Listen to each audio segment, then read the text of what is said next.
মালাকুল মউত বলেন যাচ্ছে তাহলে আপনি একটা কাজ করুন, আপনার চক্ষু দুটো একটু অন্যদিকে ফিরান। ইব্রাহিম আলাইহিস সালাম তিনি সঙ্গে সঙ্গে তার চক্ষু দুটো একটু অন্যদিকে ফিরালেন।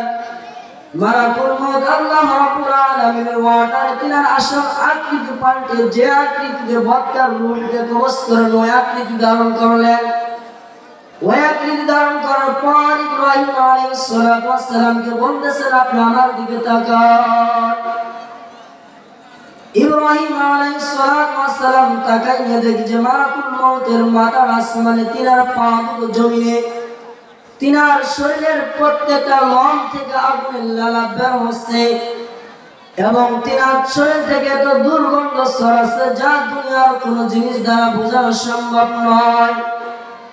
এরকম অবস্থা দেখে হযরত ইব্রাহিম আলাইহিস সালাম তিনি বেহুশ জমিনে পড়ে গেলেন, তিনার কোনো হুঁশ নাই। মালাকুল মউত যখন দেখতে পারলেন যে ইব্রাহিম আলাইহিস সালাম হুঁশ নাই, তিনি জমিনে পড়ে গেছেন এবং তিনি তিনার আসল আকৃতিকে ধারণ করলেন। ইব্রাহিম আলাইহিস সালাম যখন তিনার হুঁশ এলো তিনি দাঁড়িয়ে ইব্রাহিম আলাইহিস সালাম মালাকুল মউতকে বলতেছিলেন যে ভাই আমি এই কথা থেকে এই বিষয় থেকে আমি এই মন্তব্য করতে চাই, আল্লাহ রাব্বুল আলামিন যদি দুনিয়াদারদেরকে যদি আল্লাহ রাব্বুল আলামিন দুনিয়ার 70 বছর 100 বছর হায়াতের মধ্যে তাদেরকে যদি দুনিয়াতে পুরো কষ্ট না দেন, আমি ইব্রাহিম আলাইহিস সালাম বলতে পারবো তাদের জন্য মৃত্যুর যন্ত্রণা কঠিন। ও চরমুঙ্গমারি মুসলমান ও কদম চলার যুবক ভাই, ও পদ্মার আলের মা বোন কথাগুলো গভীর মনোযোগ দিয়ে শোনার চেষ্টা করেন। ইব্রাহিম আলাইহিস সালাম তিনি কি বলতেছিলেন যারা নামাজি হবে না, যারা বক্তা হবে, আল্লাহ রাব্বুল আলামিন যদি দুনিয়ার জমিনকে তাদেরকে পুরো পরিমাণ শাস্তির সম্মুখীন না করেন, আমি ইব্রাহিম নবী বলতে পারবো তাদের জন্য এই মৃত্যুর যন্ত্রণাই কঠিন। তাহলে আমরা একটু চিন্তা করি যে আমাদের অবস্থা কি হতে পারে, আমাদের ঈমানের অবস্থা কি, আর আমাদের মৃত্যুটা কেমন হতে পারে। এই তো ইব্রাহিম আলাইহিস সালামের কথা আমাদের নবী জানেন।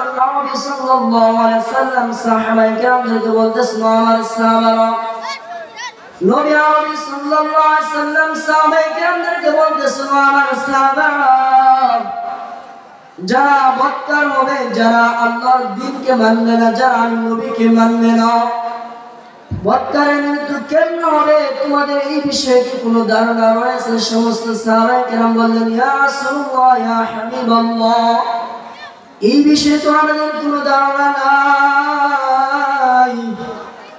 আল্লাহর নবী সাল্লাল্লাহু আলাইহি সাল্লাম বলেন আমার সাহাবারা, যখন কোনো বক্তারের মৃত্যুর সময় হয় আল্লাহ রাব্বুল আলামিন মালাকুল মউতকে অর্ডার করে, হে মালাকুল মউত, অমুক দেশে অমুক স্থানে আমার অমুক বান্দাকে 70 বছর 100 বছর জিন্দেগি হায়াত দান করেছিলাম, আমার নিয়ামত দ্বারা আমার এই বান্দাকে আমি ভরপুর কামিয়াবি দান করেছিলাম, কিন্তু আমার এই বান্দা আমার নিয়ামত আমার নিয়ামতের শুকর আদায় করে নাই।